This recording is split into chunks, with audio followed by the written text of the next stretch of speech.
Saya selalu percaya ada suatu moto yang saya pakai bahwa tidak ada perjumpaan yang kebetulan. Jadi hari ini kalau saudara menyaksikan suara saya atau mendengarkan suara saya, saudara, ini adalah suatu perjumpaan yang divine. Oleh karena itu saya mengajak Anda terlebih dahulu untuk saling berbagi, saudara, sehingga lebih banyak lagi orang-orang yang tahu pada waktu mereka memerlukan kebenaran firman Tuhan. Dan tentunya saya juga sekali lagi berkata jangan lupa untuk subscribe pada channel Anugerah Ministries. Bapak Ibu sekalian, di tahun 2021 ada satu tema yang Tuhan percayakan kepada kami dengan judul yaitu Restoring Hope. Nah tetapi tentunya kita tahu pada waktu kita berjalan menapaki tahun 2021 ini, memang ada indikasi-indikasi yang menarik tuh. Misalnya contoh salah satunya, pemerintah kita memutuskan bahwa vaksin COVID-19 sudah diberikan secara gratis. Saya tidak tahu apakah saudara sudah mendapatkan vaksin itu atau tidak ya. Kalau saudara sudah, saudara boleh ketikan. Saudara ya, mungkin saudara adalah lansia, mungkin saudara adalah orang-orang yang dianggap bertugas di gugus depan, saudara, sehingga kita bisa tahu ya, kita bisa saling bertegur sapa.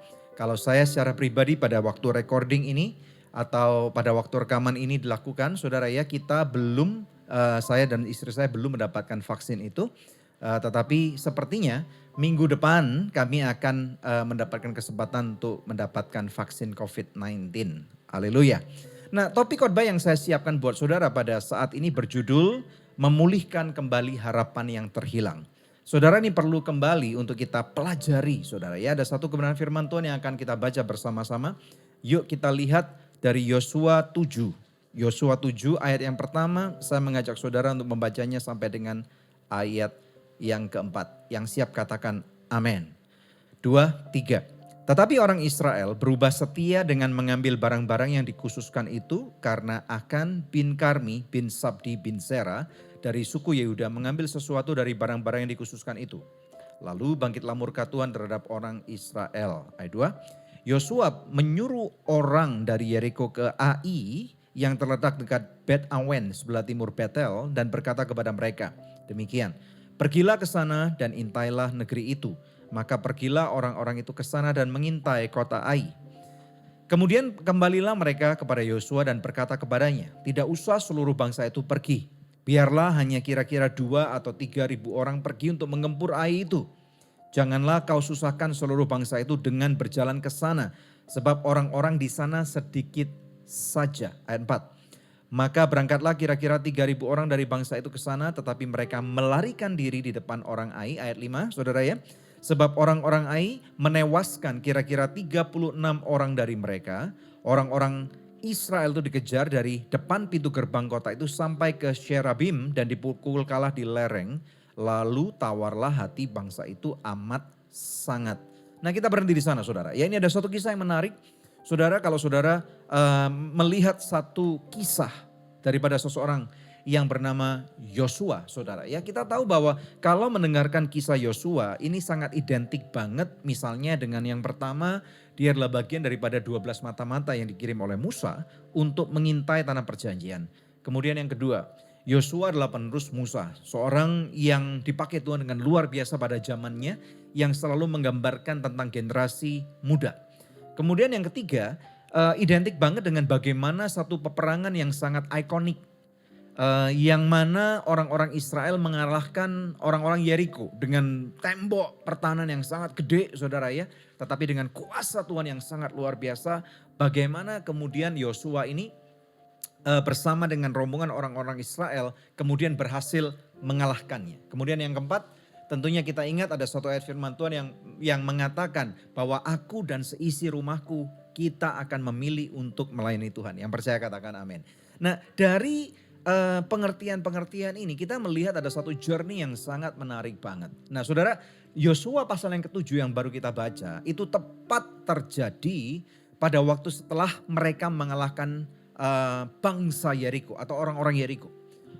Suatu pertempuran yang sangat saya bisa katakan sengit gitu saudara ya. Tetapi pertempuran yang sangat luar biasa dan akhirnya dimenangkan oleh orang-orang Israel dengan luar biasa banget. Tembok Yeriko hancur saudara ya, dan bahkan hancurnya itu bukan ke dalam tetapi keluar saudara ya. Ini yang menunjukkan bahwa bukan daya upaya orang Israel yang mengalahkan untuk masuk, tetapi bagaimana Tuhan itu tangannya bekerja menghancurkan tembok itu sehingga rubuhnya dari dalam keluar. Saudara yang mengerti katakan amin. Katakan Tuhan Yesus itu perkasa. Nah kemudian dari sana muncullah saudara untuk mereka itu move on. Untuk maju melakukan penyerangan ke kota berikutnya. Satu kota yang bernama AI atau AI. Ini bukan artificial intelligence saudara ya, tetapi AI saudara ya. Nah kemudian seperti kebiasaan sebelum-sebelumnya mereka mengirim pengintai. Nah pada waktu mereka mengirim pengintai, mereka mulai mendapati ada beberapa fakta yang mengatakan bahwa kota Ai ini kecil, gak banyak orangnya. Dibandingkan dengan Jericho yang maha besar dengan pertahanan yang sangat sophisticated, luar biasa. Kita pasti menang nih ya. Jadi poin yang pertama, Bapak Ibu sekalian mari kita lihat. Poin yang pertama dalam membangun kembali pengharapan. Janganlah kita pernah meremehkan daripada masalah-masalah yang ada. Ini penting banget saudara. Berapa banyak daripada kita yang kemudian saat ini mungkin meremehkan. Misalnya saudara ya, ada banyak daripada orang-orang yang saya lihat udah mulai meremehkan tuh tentang COVID-19 mungkin memang ada. Tetapi puji Tuhan mungkin saudara dengan overconfident mengatakan sampai dengan hari ini gua dites berkali-kali, dicolok hidung kanan, dicolok hidung kiri, di PCR, semua negatif. Saudara kita nggak boleh meremehkan. Puji Tuhan sampai dengan hari ini banyak daripada kita masih sehat. Katakan saya masih sehat. Nah tetapi bukan berarti saudara adalah orang-orang yang sudah imun terhadap penyakit COVID ini. Atau masalah apapun juga. Oleh karena itu belajar dari pengalaman orang-orang Israel di Yosua pasal yang ke-7 ini. Janganlah kita meremehkan tentang permasalahan yang ada. Atau mungkin bukan cuma masalah kesehatan saudara. Saudara mungkin melihat engkau misalnya di depan saudara ada suatu masalah yang remeh. Kemudian karena remeh dan kecilnya receh gitu saudara. Saudara katakan masalah gini aja lewat gitu saudara ya. Dengan mengatakan saudara merendahkan masalah itu. Saudara tentu kita tahu bahwa kita sebagai anak-anak Tuhan memang harus mempunyai suatu kepercayaan diri yang kokoh, yang kuat. Tetapi kepercayaan diri tidak sama dengan pada waktu kita memilih untuk memandang rendah suatu permasalahan. Jangan lupa dalam peribahasa bahasa Indonesia, saudara kita kerap kali diingatkan bahwa terpleset itu karena kulit pisang. Terpleset karena pasir. Ya, saya punya beberapa pengalaman yang sudah pernah saya ceritakan. Bagaimana waktu naik sepeda motor, saudara ya, kemudian tiba-tiba jatuh pada waktu belok karena jalannya tertutup pasir. Nah kalau jalan tertutup batu besar, kita nggak akan terjatuh, kita akan nabrak saudara. Nah masalahnya kita akan terpleset dengan sesuatu yang kita anggap remeh. Nah pesan saya, apapun masalah saudara, jangan remehkan. Karena pada waktu kita mulai memilih untuk meremehkan, maka kita akan mulai saudara terkejut nantinya bagaimana saudara masalah-masalah itu yang tidak terlalu besar itu membuat kita kemudian terkejut. Contoh daripada apa yang dilakukan oleh orang-orang Israel saudara ya. Di ayat yang pertama saudara tentunya kita tahu bahwa problema yang sangat besar juga kenapa orang-orang itu meremehkan. Karena di ayat yang pertama dikatakan tetapi orang Israel berubah setia. Jadi ini berbicara masalah hati. Orang bisa meremehkan karena orang itu overconfident. Janganlah menjadi orang yang overconfident. Confident aja udah bagus tuh saudara ya. Jangan sampai kita juga lack atau kekurangan confident. Tenang aja saudara. Kalau misalnya kita bisa ukur tentang confident level kita saudara. Pilihlah 0. Ya, 0 itu artinya di tengah-tengah seimbang. Kita nggak over, yang plus terlalu banyak.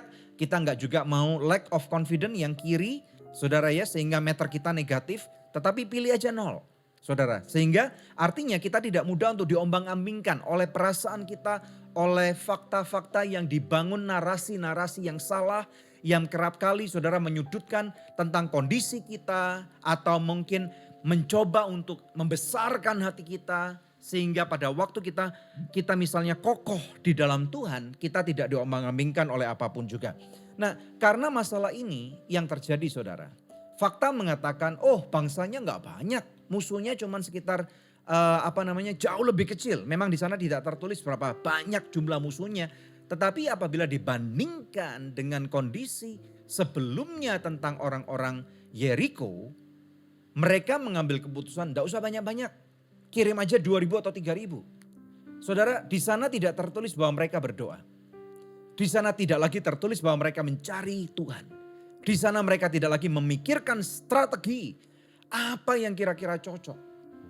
Mereka menganggap bahwa strategi yang kemarin pasti akan bisa. Saudara, kalau kita misalnya aman sampai dengan hari ini, tidak terinfeksi COVID. Atau aman keuangan kita belum sampai berhutang berdarah-darah.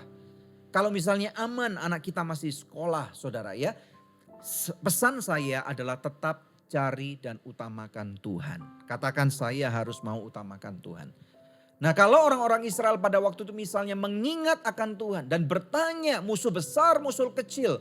Kita mempunyai sikap hati yang sama saudara. Tidak merasa bahwa terlalu overconfident bahwa ini adalah daya upaya saya mengalahkan tembok Yeriko yang demikian besar. Tetapi ini karena hikmat dan perkenanan Tuhan. Maka seharusnya orang Israel sebelum masuk dalam penyerangan itu mereka berdoa dulu.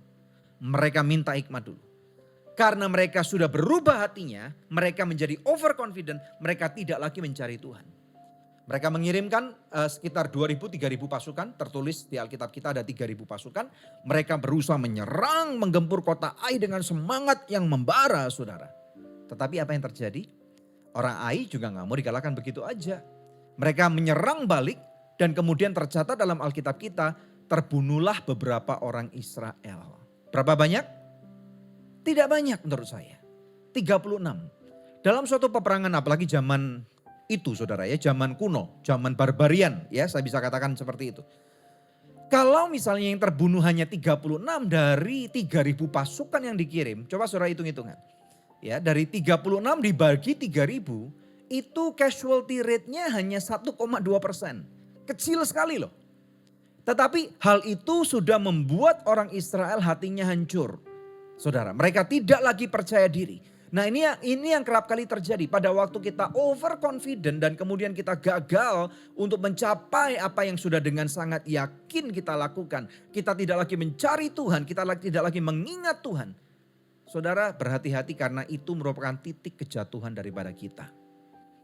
Sebagai anak-anak Tuhan kita tidak boleh istilahnya lupa diri. Kita harus selalu ingat Tuhan, mawas diri gitu saudara ya. Ngerti kondisi kita. Siapa sih kita ini? Kita ini adalah anak-anak Tuhan. Kalau kita terlalu sombong saudara ya. Saya selalu katakan di beberapa khotbah saya bahwa kita bukan bagian yang terpenting di jagat raya ini. Tetapi karena kasih daripada Tuhan dia mengasihi saudara dan saya. Sehingga dia katakan bahwa kita adalah biji matanya Tuhan. Katakan saya adalah biji matanya Tuhan. Haleluya. Poin yang kedua saudara. Kalau pada waktu kita gagal, jadi ceritanya mereka gagal, mereka pulang, baru mereka menangis. Baru mereka berusaha untuk mencari Tuhan. Tuhan kenapa engkau izinkan ini terjadi? Tuhan apakah engkau ingin kami mati? Tuhan apakah engkau ingin kami dikuburkan di padang gurun? Mereka baru mencari Tuhan. Saudara, sampai artinya dengan indikasi yang sama seperti nenek moyang mereka kembali menyalahkan Tuhan.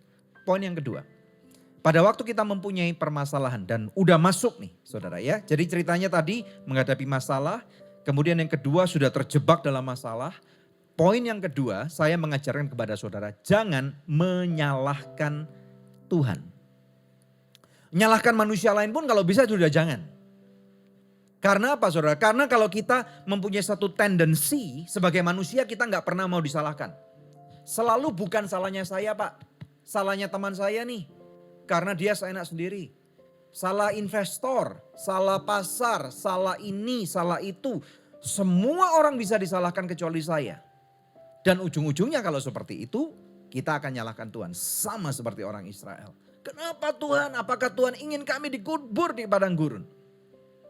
Saudara, kita tidak boleh menyalahkan Tuhan karena Tuhan pasti tidak salah.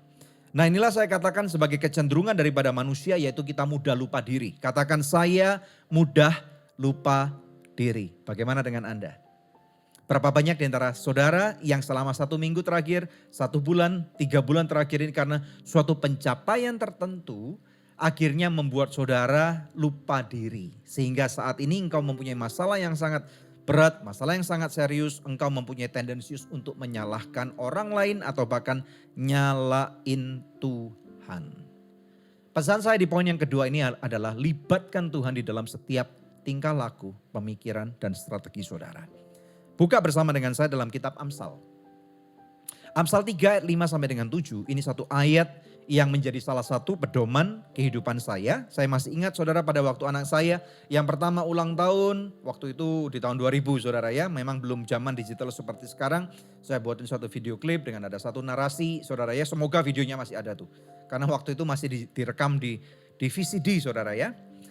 Di narasi itu saya bersama dengan istri saya buat satu video klip tentang dari kelahiran dia dan macam-macam gitu saudara ya. Dan kemudian kita narasikan Proverbs chapter 3 verse 5 until 7 ini saudara. Ini menarik banget. Amsal 3 ayat 5 sampai dengan 7 dan di sini firman Tuhan berkata, "Percayalah kepada Tuhan dengan segenap hatimu.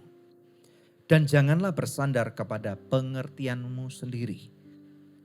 Akuilah dia dalam segala lakumu, maka ia akan meluruskan jalanmu." Ayat 7. "Janganlah engkau menganggap dirimu sendiri bijak. Takutlah akan Tuhan dan jauhilah kejahatan." Ini menarik banget saudara. Menarik banget.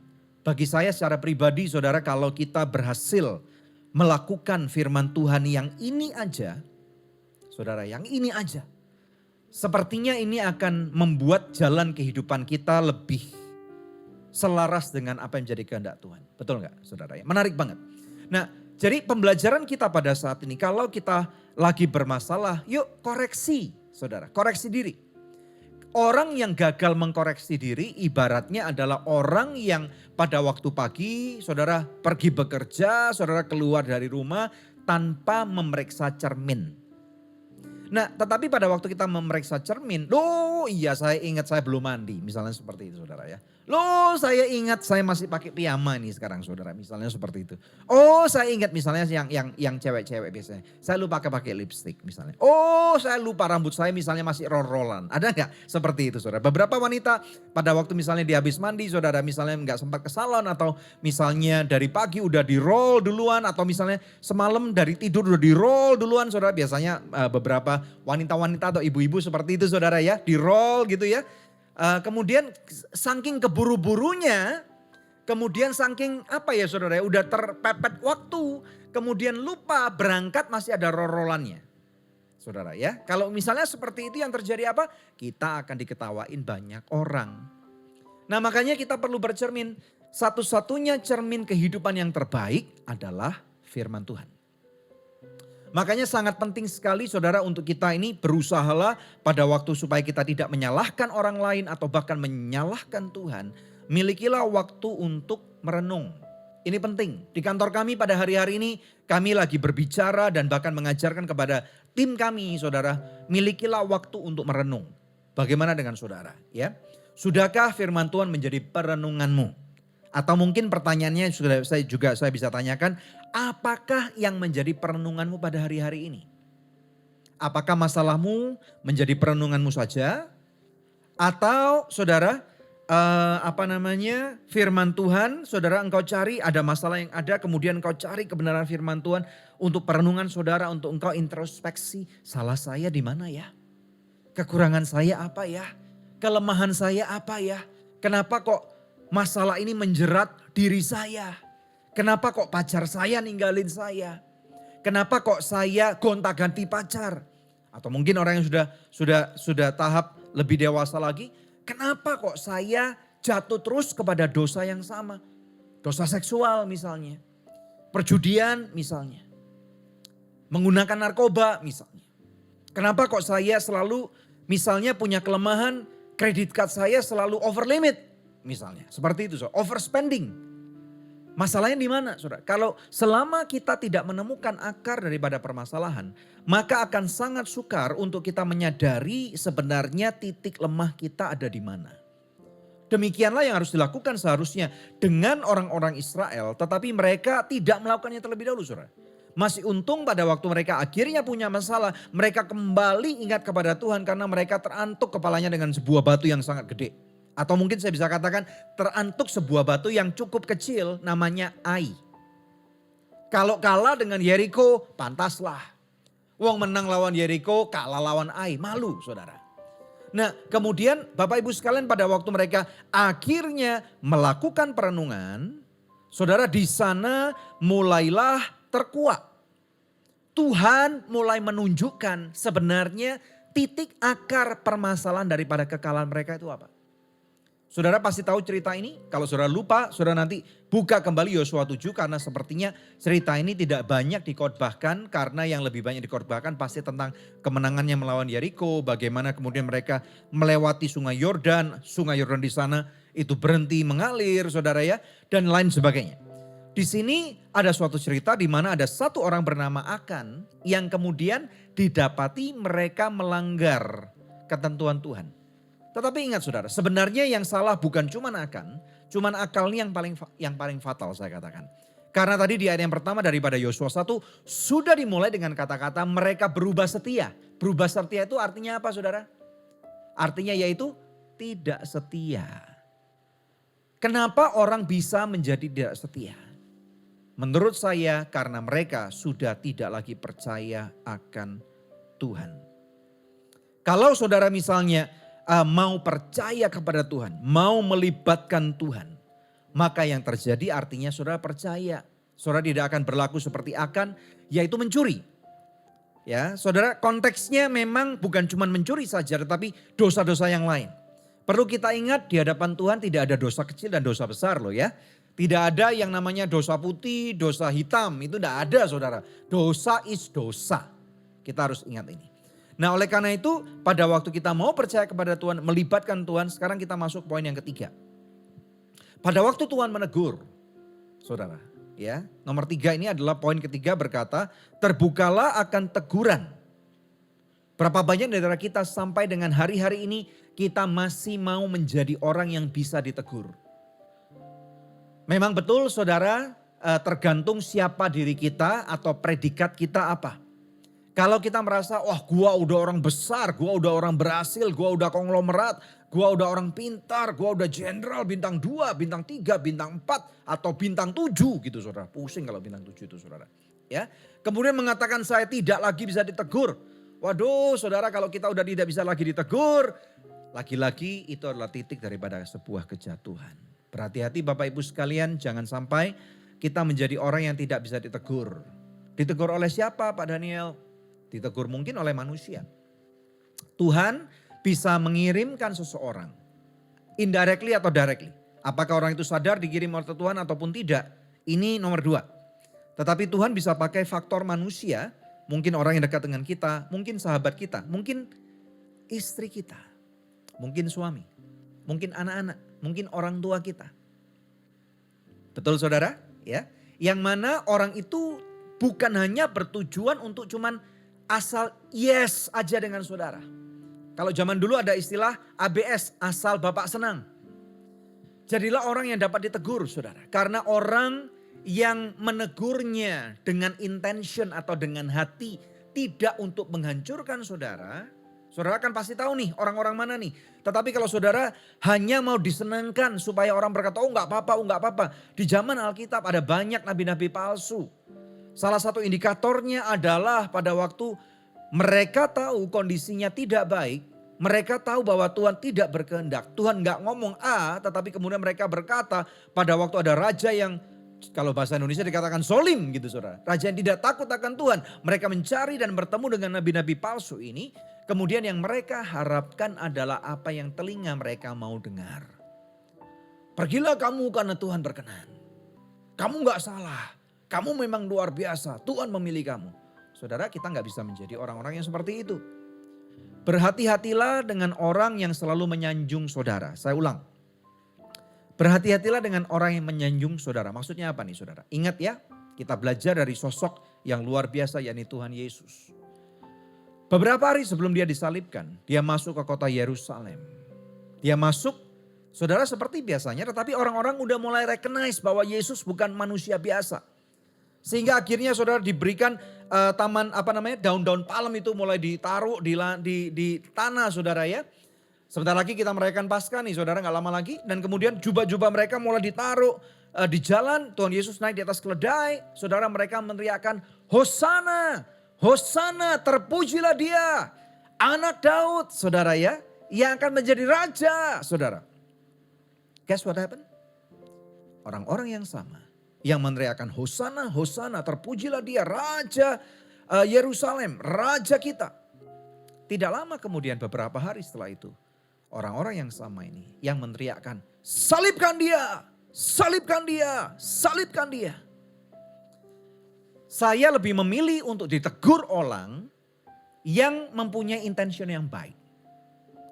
Tentunya kita pada waktu mau menegur orang lain atau kita ditegur, memang betul kita harus tahu waktunya kapan. Karena timing itu sangat penting banget. Buka bersama dengan saya dalam kitab Amsal. Lagi-lagi kita akan melihat beberapa ayat nih saudara ya. Amsal 4 ayat 23 sampai dengan ayat 24. Mengatakan, jagalah hatimu dengan segala kewaspadaan. Karena dari situlah terpancar kehidupan. Ini penting saudara. Jadi sekali lagi berbicara masalah hati. Ayat 4. Buanglah mulut serong daripadamu dan jauhkanlah bibir yang dolak-dalik padamu. Tuhan Yesus juga berkata bahwa out of the abundance of your heart, your mouth shall speak. Dari kepenuhan apa yang tertanam dalam hatimu, ya itu akan meluap menjadi ucapan bibirmu. Kalau zaman sekarang menjadi ketikan jempolmu.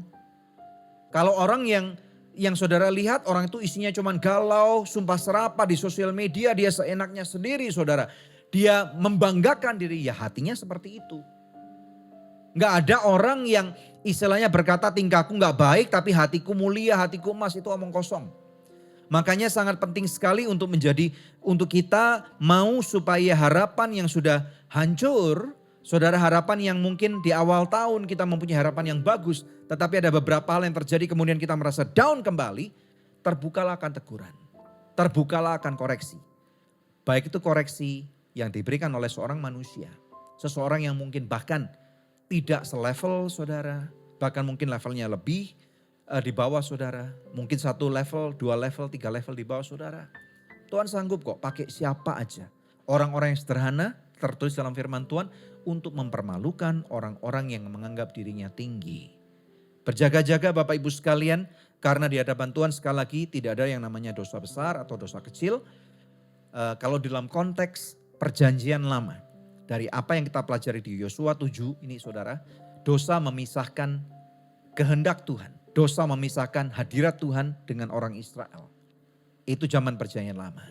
Tetapi praise be to God saya katakan. Karena Tuhan Yesus. Bukan berarti kita enak-enakan hidup dan jatuh terus dalam dosa. Tetapi dosa pada zaman sekarang ini akan membuat kita kehilangan damai sejahtera. Pada waktu kita kehilangan damai sejahtera, akhir-akhirnya yang terjadi saudara, kita akan meninggalkan Tuhan. Tuhan gak bisa meninggalkan saudara. Tetapi saudara mempunyai hak untuk meninggalkan Tuhan. Please Bapak Ibu sekalian, jangan sampai kita memilih dengan intention, dengan sengaja meninggalkan Tuhan. Betapapun berat hidup saudara atau beban kehidupan yang saudara harus tanggung. Percayalah bahwa Tuhan ada di sana bersama dengan saudara. Yang percaya katakan amin. Ketikan bahwa Tuhan tidak meninggalkan saya. Ketikan lagi, saya tidak mau meninggalkan Tuhan. Ini penting.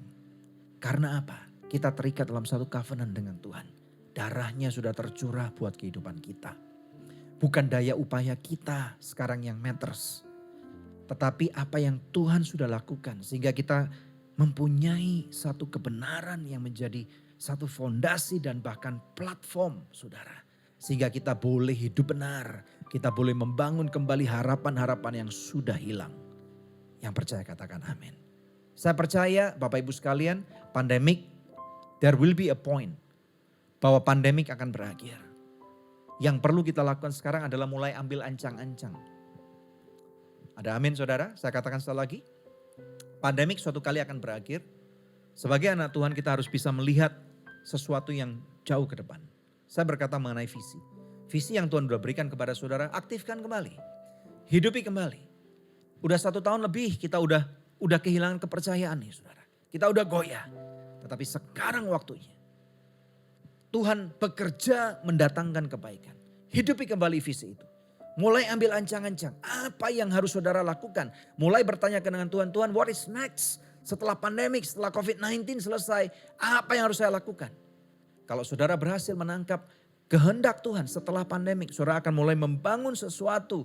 Walaupun kelihatannya sangat sepele, sangat sederhana. Tetapi saudara nanti pada waktu pandemik selesai, saudara akan menjadi salah satu bagian daripada orang-orang yang sudah siap berlari. Katakan saya mau berlari demi Tuhan. Haleluya. Yang percaya katakan amin saudara. Kita masuk poin berikutnya. Haleluya. 4, ini penting saudara ya. Jadi poin yang pertama tadi berbicara apa saudara? Poin pertama adalah jangan pernah menganggap remeh masalah. Poin yang kedua, jangan menyalahkan Tuhan ataupun manusia. Yang ketiga, terbukalah akan teguran. Ini 4, ada 2 poin lagi. Yang keempat sangat penting saudara. Tahu nggak? Perlu pengorbanan untuk membuat murka Tuhan itu surut. Waduh ini gede banget saudara. Tetapi kalau kita belajar dari konteks ini penting banget loh. Buka bersama dengan saya, saudara ya, kita tahu Tuhan udah menunjukkan berbagai macam cara saudara bahwa ada yang bersalah dan yang lain-lain. Bahkan Tuhan sudah memerintahkan Yosua untuk menghukum Akan saudara ya. Bahkan istrinya, anaknya, laki-laki, perempuan, semua aset, harta bendanya, hewan-hewannya dimusnahkan semua. Wah kalau kita lihat dalam konteks perjanjian lama, Tuhan itu kayaknya kejam banget saudara ya. To the point, frontal banget. Saya beberapa kali saudara ngajarin anak saya yang kecil nih saudara ya. Saya berkata kepada dia, bukankah kita ini beruntung banget ya kita hidup dalam perjanjian baru. Siapa yang percaya bahwa kita sangat beruntung bahwa kita hidup dalam perjanjian baru.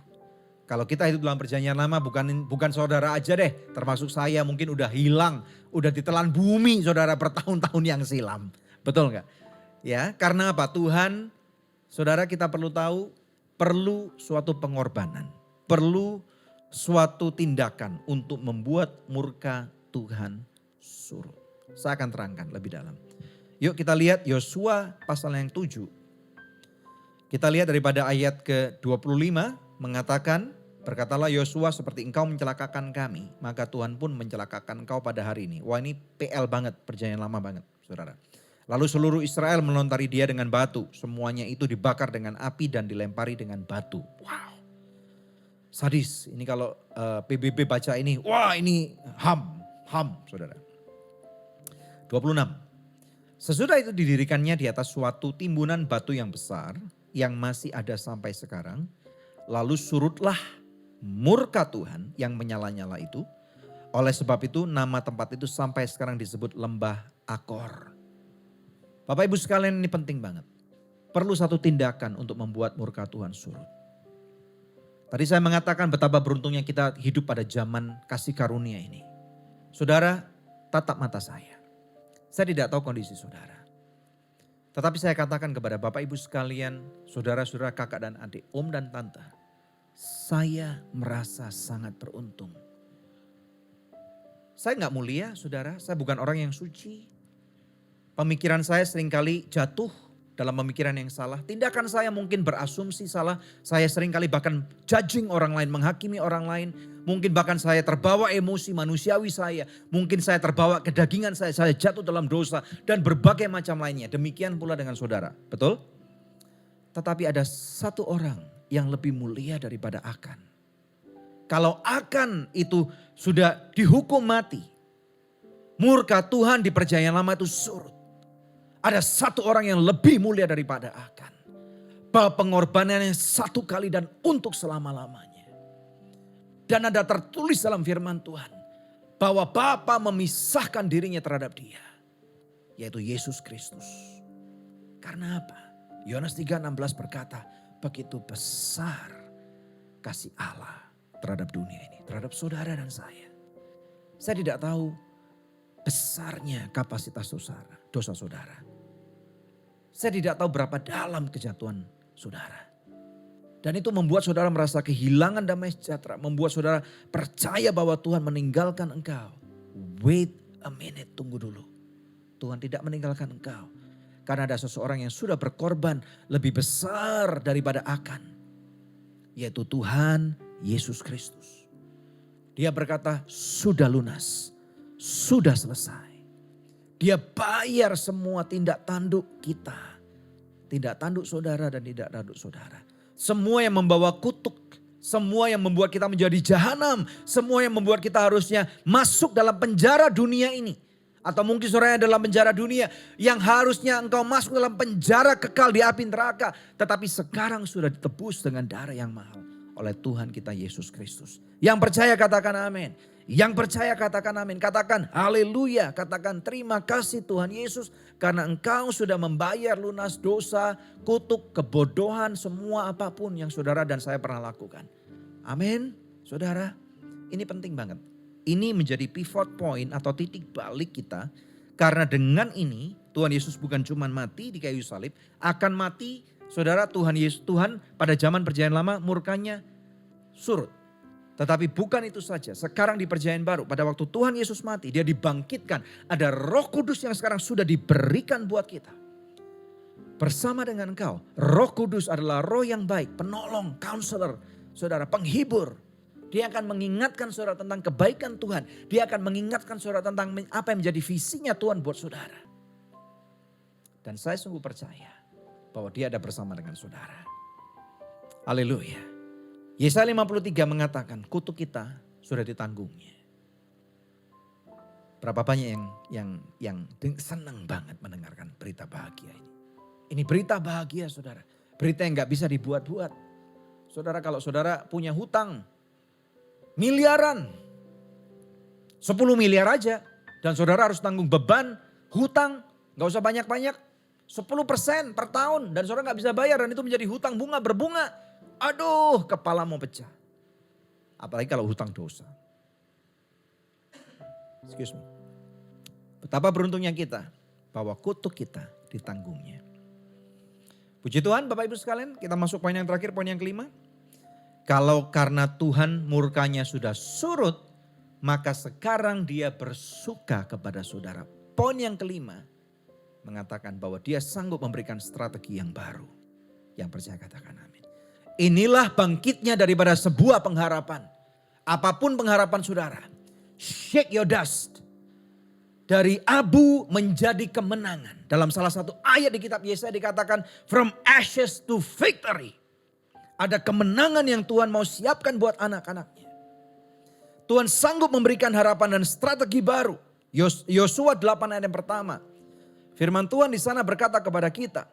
Kemudian berfirmanlah Tuhan kepada Yosua, janganlah takut dan janganlah tawar hati. Bawalah seluruh tentara dan bersiaplah majulah ke Ai. Ketahuilah aku serahkan kepadamu raja negeri Ai, rakyatnya, kotanya dan negerinya. Wow, saudara, saya tidak tahu saudara berapa banyak penduduk Ai, tetapi yang Tuhan kehendaki untuk tidak meremehkan masalah dan Tuhan memberikan suatu janji kemenangan yang luar biasa, tetapi diperlukan seluruh effort, seluruh kebersamaan berdasarkan kehendak Tuhan. Seluruh orang Israel menggempur Ai dengan strategi yang baru. Saudara karena waktu, saudara nanti bisa lihat, saudara baca Yosua pasal yang ke-8 keseluruhannya. Ada suatu strategi yang keren banget yang Tuhan berikan. Dan saudara, kita perlu strategi. Menghadapi sisa daripada pandemik ini. Dan bahkan persiapan untuk masuk era setelah pasca pandemik. Kita perlu strategi yang baru. Katakan saya perlu strategi baru. Saya perlu saudara. Dan puji Tuhan hari ini saya lagi mempersiapkan strategi itu. Saya terus bertanya, berdoa kepada Tuhan. Saya lagi memperkuat barisan. Baik di gereja kami di ACS. Baik di Anugerah Ministries kami lagi konsolidasi ke dalam.